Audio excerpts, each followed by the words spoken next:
chapitre 21. Nous nous embarquâmes, après nous être séparés d'eux, et nous allâmes directement à Kos, le lendemain à Rhodes, et de là à Patara. Et ayant trouvé un navire qui faisait la traversée vers la Phénicie, nous montâmes et partîmes.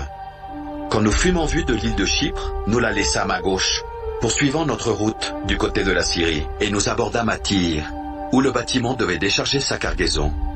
Nous trouvâmes les disciples, et nous restâmes là 7 jours. Les disciples, poussés par l'Esprit, disaient à Paul de ne pas monter à Jérusalem.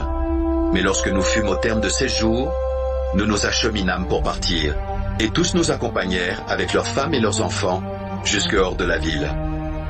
Nous nous mîmes à genoux sur le rivage, et nous priâmes. Puis, ayant pris congé les uns des autres, nous montâmes sur le navire, et ils retournèrent chez eux. Achevant notre navigation, nous allâmes de Tyr à Ptolémaïs, où nous saluâmes les frères et passâmes un jour avec eux. Nous partîmes le lendemain, et nous arrivâmes à Césarée. Étant entrés dans la maison de Philippe, l'évangéliste, qui était l'un des 7, nous logeâmes chez lui. Il avait 4 filles vierges qui prophétisaient.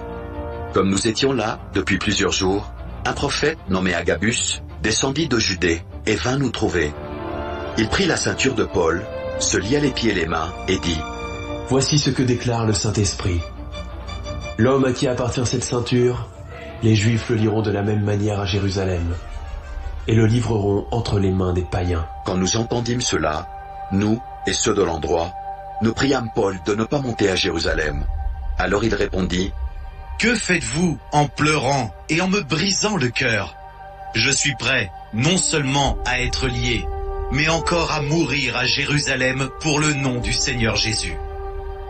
Comme il ne se laissait pas persuader, nous n'insistâmes pas et nous dîmes : Que la volonté du Seigneur se fasse.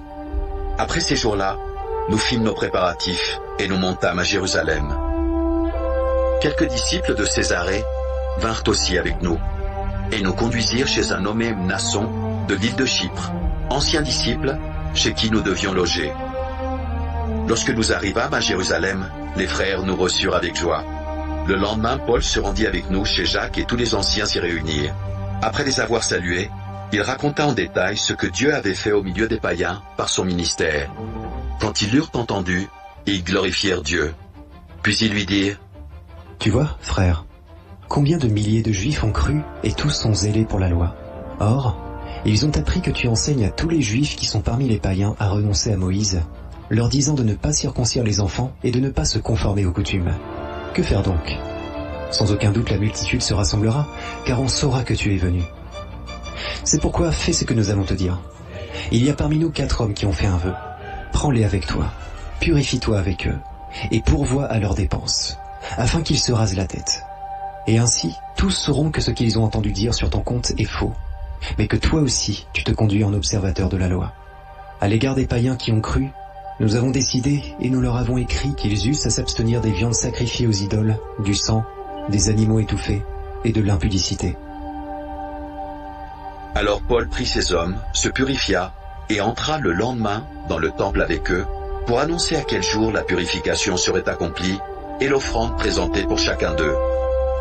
Sur la fin des 7 jours, les Juifs d'Asie, ayant vu Paul dans le temple, soulevèrent toute la foule et mirent la main sur lui en criant : Hommes israélites, au secours! Voici l'homme qui prêche partout et à tout le monde contre le peuple, contre la loi et contre ce lieu.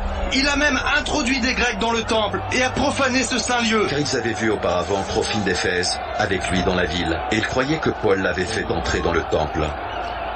Toute la ville fut émue, et le peuple accourut de toutes parts.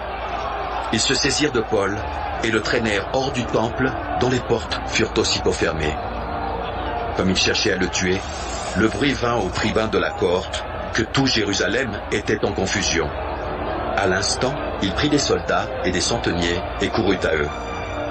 Voyant le tribun et les soldats, ils cessèrent de frapper Paul. Alors le tribun s'approcha, se saisit de lui et le fit lier de 2 chaînes. Puis il demanda qui il était et ce qu'il avait fait. Mais dans la foule, les uns criaient d'une manière, les autres d'une autre. Ne pouvant donc rien apprendre de certains à cause du tumulte, il ordonna de le mener dans la forteresse. Lorsque Paul fut sur les degrés, il dut être porté par les soldats, à cause de la violence de la foule, car la multitude du peuple suivait, en criant « Fais-le mourir !» Au moment d'être introduit dans la forteresse, Paul dit au tribun. M'est-il permis de te dire quelque chose? Le tribun répondit. Tu sais le grec? Tu n'es donc pas cet Égyptien qui s'est révolté dernièrement et qui a emmené dans les déserts 4000 brigands? Je suis juif, Reprit Paul. de Tarse, en Cilicie, citoyen d'une ville qui n'est pas sans importance.